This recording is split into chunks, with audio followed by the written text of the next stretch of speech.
आशुतोष महाराज जी के पावन चरणों में मेरा सादर दंडवत प्रणाम।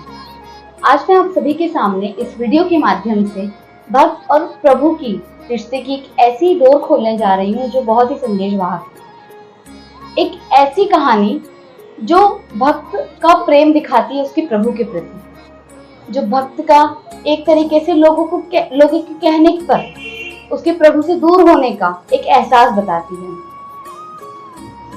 कई बार ऐसा होता है कि हम जितने भी भक्त होते हैं वो लोगों की बातें सुनकर अपने प्रभु से या अपने गुरु से मुंह मोड़ने लगते हैं, और जब वो मुंह मोड़ लेते हैं तो उनके जीवन का क्या हाल होता है वो इस कथा से मैं आपको बताने वाली हूँ।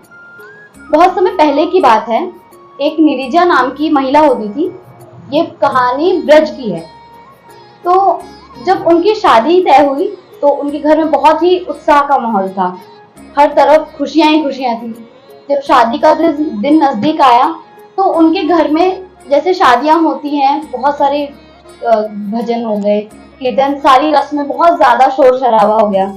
जिस दिन शादी थी उस दिन बहुत सारी खुशियां थी लोगों में। जितने परिवार वाले थे वो भी खुश थे, क्योंकि जब एक घर में शादी होती है तो जाहिर सी बात है खुशी का माहौल और उनके अपने नए रिश्ते की जोर संभालने की नई खुशी होती है।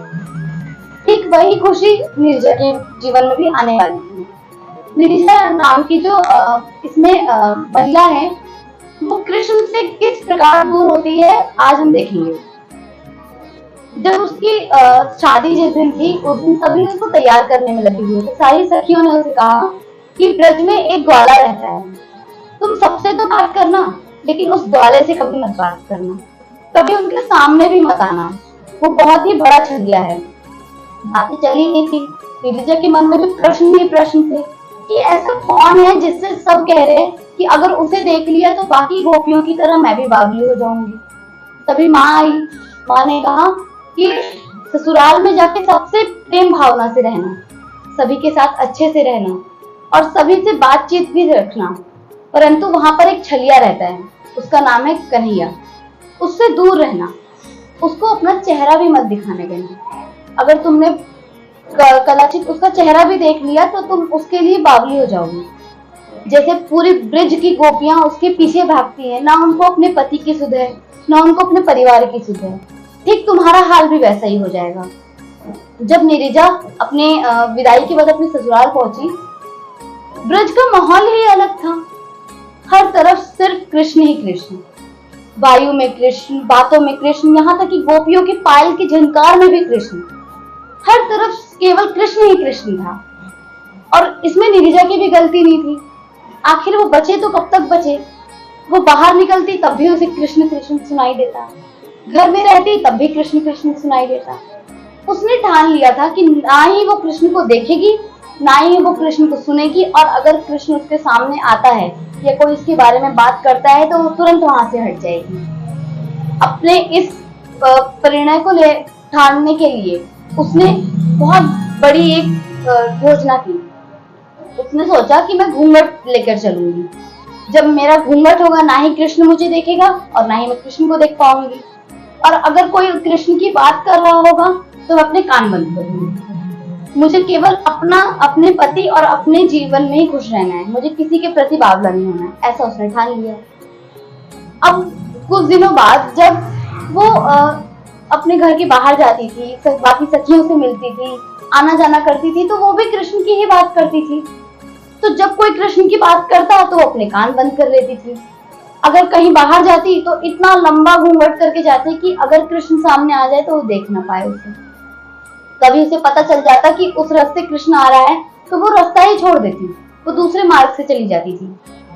अपने सखियों को उसने बोल रखा था कि अगर तुम उस छलिए के बारे में बात करोगी तो मैं नहीं आऊंगी, या तो वो छलिया पधारेगा और या तो मैं। लेकिन उसकी ये जो भावना थी वो केवल लोगों के कहने पे थी। जैसे हम सभी चलते हैं, हम कभी अपने दिल की बात नहीं सुनते या अपने गुरुजनों की बात नहीं सुनते, हम वही करते हैं जो चार लोग कहते हैं। हमें भीड़ में जो चीज बताई जाती है हम अक्सर उन्हीं पर चलते हैं। ठीक वही चीज निर्जा के साथ हो रही थी। एक दिन ऐसा सुनाई पड़ता है निर्जा को कि श्री कृष्ण मथुरा को प्रस्थान कर चुके हैं। अब कृष्ण ब्रिज में, गोकुल में कभी वापस नहीं आएंगे। अब ब्रिज की गलियां सूनी हो जाएंगी। अब उनकी बंसी की धुन उसे कभी भी सुनाई नहीं देगी। कृष्ण अब कभी वहां पर लौट कर नहीं आने वाले थे। सभी गोपियां एकदम बावली हो गई थी। किसी को कोई सुध ही नहीं थी। सबके चेहरे उतरे हुए होते थे, कहीं ना खुशी का माहौल, हर तरफ केवल उदासी ही उदासी रहती। लेकिन कृष्ण के जाने से पहले मथुरा, नीरजा के साथ एक कृष्ण ने छल किया था। उन्होंने अपना एक दर्शन उसे दिया था। वो था, एक बार कृष्ण घने जंगल में बैठे थे कुंज के, और नीरजा वहीं से जा रही थी। उन्होंने इतना बड़ा घूंघट ले रखा था कि वो मार्ग ही भटक गई। उसे मार्ग भटकना कह सकते हैं, या घूंघट का लेना कह सकते हैं, या कृष्ण का एक छल कह सकते हैं। वो पहुंचते पहुंचते वहीं पहुंच गई जहां कृष्ण बैठे थे। बंसी की धुन सुनते ही उनके कान एकदम प्रेम मग्न हो गए।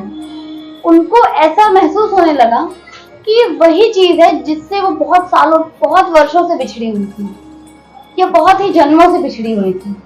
उनके मन में ये बात आई कि मुझे बंसी की धुन सुनकर ऐसा लगता है कि मैं कितने जन्मों से इसके लिए तड़प रही थी। मैं कितने जन्मों से इस स्वर को सुनने के लिए, या इस छवि को देखने के लिए मैं तड़प रही थी। तभी कृष्ण भी कम नहीं थे। उन्होंने तुरंत अपना मुड़कर सीधा नीरजा को देख लिया। अपनी मनमोहिनी आंखों से, अपनी कमल नयनों से उसको जैसे ही उन्होंने देखा, नीरजा एकदम प्रेम मग्न हो गई। उसकी आंखें अब उसको ध्यान में ही नहीं थी कि वो क्या देख रही है या क्या सोच रही है। जितना संकल्प लिया था सब छोड़ दिया। उसने जैसे ही कृष्ण की छवि को देखा, वो चारों खाने चित हो गई। केवल उनकी आंखों में देखकर उसकी अश्रु धाराएं रह गई थी। अब उसे सुध ही नहीं थी कि जो उसने संकल्प लिया था, क्या वो उस पर कर पा रही है, क्या वो उस पर चल रही है। ये अनुभूति उसके पास थी, और इसको उसने बोला कि मेरे पास तो एक ही दर्शन है, मेरे पास तो एक ही दर्शन की संपत्ति है। जब कृष्ण मथुरा चले गए तो सभी उदास थे ही। सब कृष्ण के जाने के बाद भी सब कृष्ण के ही बारे में बात करते थे कि अगर कृष्ण होते तो ये करते, कृष्ण आते या अपनी बंसी की धुन सुनाते।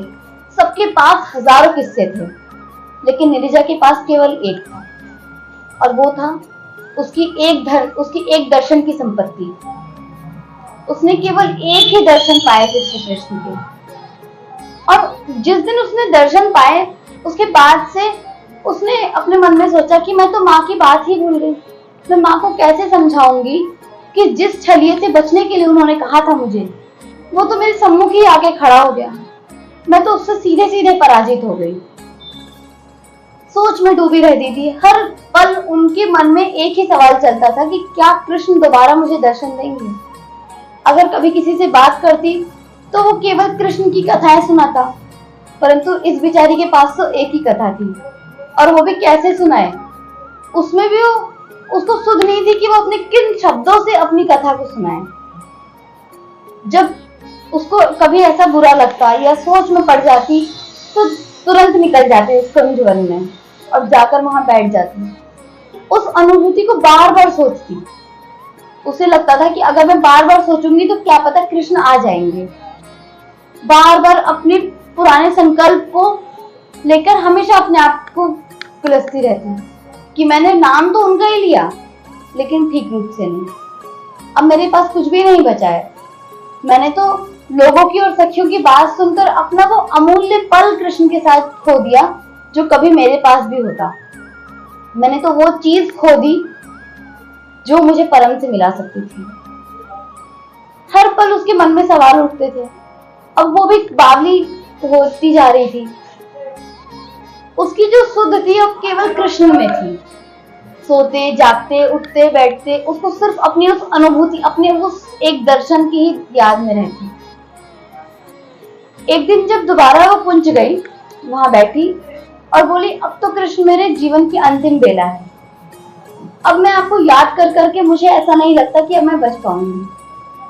आप मुझे एक बार दर्शन दे दीजिए। जब मैं गोपियों के मुख से आपकी कथाएं सुनती हूँ तो मुझे बड़ा ही बुरा लगता है। कि मेरे पास केवल आपके दर्शन की एक ही संपत्ति है, मेरे पास आपका आपकी एक ही अनुभूति है।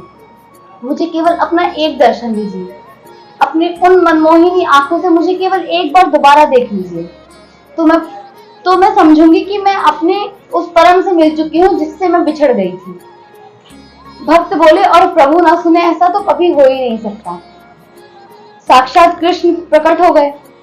नीरजा भी आश्चर्य में पड़ गई कि मैं तो उनके एक दर्शन के लिए मरी हूँ, लेकिन जो गोपियां उनके साथ हमेशा से रही हैं, क्या उनको कृष्ण ने दर्शन नहीं दिया?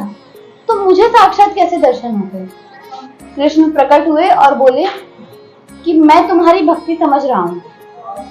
मैं जानता था कि जिस दिन तुम्हारा विवाह हुआ उस दिन तुम्हें क्या क्या बातें तुम्हारी सखियों ने और तुम्हारी माँ ने बताई। मैं चाहता था कि तुम्हारी ये जो लोगों की बात पे चलने की एक शिकायत है मुझसे कि मैं छलिया हूँ, मैं लोगों का मन छल लेता हूँ, उसे मैं हटाना चाहता था। मैं चाहता था कि तुम उस परम से मिल पाओ, तुम मेरा दर्शन कर पाओ। लेकिन नीरजा क्रोध में हो गई। उन्होंने बोला कि मैं तो आपकी बंसी की धुन से ही पागल हुई थी, आप बंसी क्यों नहीं लेके आए? मैंने तो उनको सुनकर ही अपने स्मरण में आपको रखा है। कृष्ण ने बोला कि मैंने अपनी बंसी की जो धुन थी, अपनी बंसी ब्रिज में ही छोड़ दी। अब मैं साक्षात द्वारकाधीश बन चुका हूँ। अब मुझे लोग ग्वाले के रूप में नहीं देखते हैं, अब मैं साक्षात द्वारकाधीश के रूप में जाना जाता हूँ। नीरजा ने बोला कि मैं जानती हूँ कि आप द्वारकाधीश हैं, लेकिन मुझे आपकी बंसी की धुन से ही प्रेम था। जब आपकी बंसी की धुन मैंने सुनी थी, मैंने उसे श्रवण किया था, तो मैं आज तक उसको अपने कानों में श्रवण कर दिया है। आज तक उस अनुभूति को मैंने जाना है। क्या आप एक बार दोबारा मेरे लिए वो बंसी नहीं बजा सकते हैं? कृष्ण जानते थे।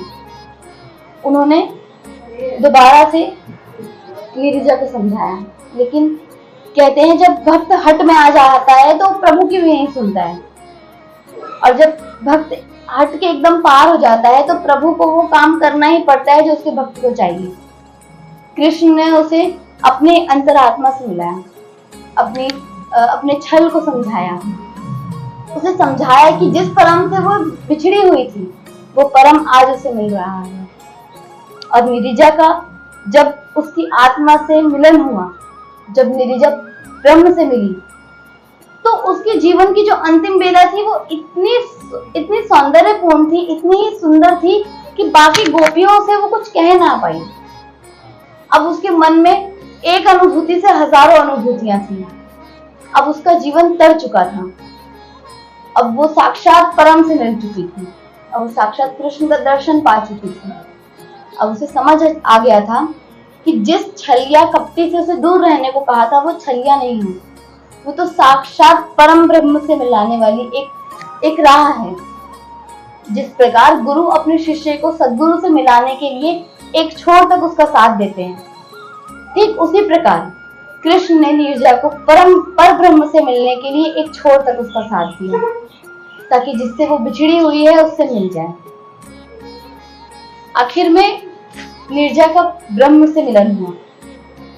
अब उसका जीवन जो था वो आम जीवन नहीं था, जो उसके विवाह के समय का था। अब उसका संकल्प दूर छूट चुका था और वो पर ब्रह्म से मिल चुकी थी।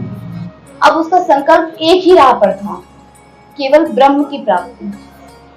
अब वो केवल अपने कृष्ण के द्वारा ही अपने ब्रह्म की प्राप्ति करना चाहती थी, और अंत में उसे ब्रह्म की प्राप्ति हुई। और उसकी एक धन की संपत्ति ने, एक दर्शन की संपत्ति ने उसे ऐसे ब्रह्म से मिला दिया कि अब वो लोक विचारों में रह ही नहीं पाई। अब उसकी जो भावना थी, उसकी जो अनुभूति थी, उसका जो प्रेम था वो चरम सीमा पर था।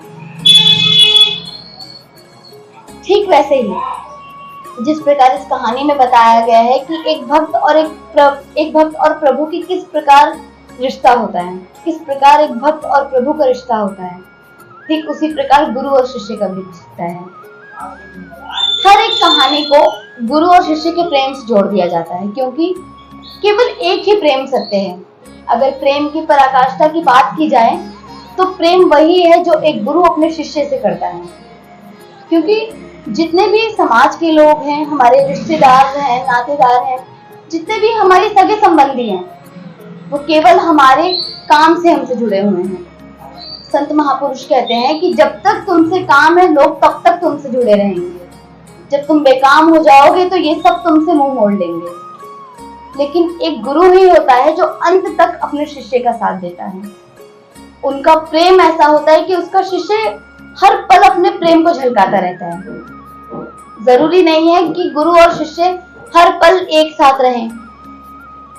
शिष्य दूर रहकर भी गुरु के सबसे नजदीक होता है, और चाहे वो उसके साथ हो या ना हो, लेकिन गुरु का आशीर्वाद साक्षात रूप में शिष्य के साथ हर क्षण होता है, जिसके कारण वो बौद्धिकता में और आध्यात्मिकता में हमेशा चरम सीमा और हमेशा उच्चता को प्राप्त करता है। अब मैं अपनी बातों को यहीं विराम देना चाहूंगी। धन्यवाद।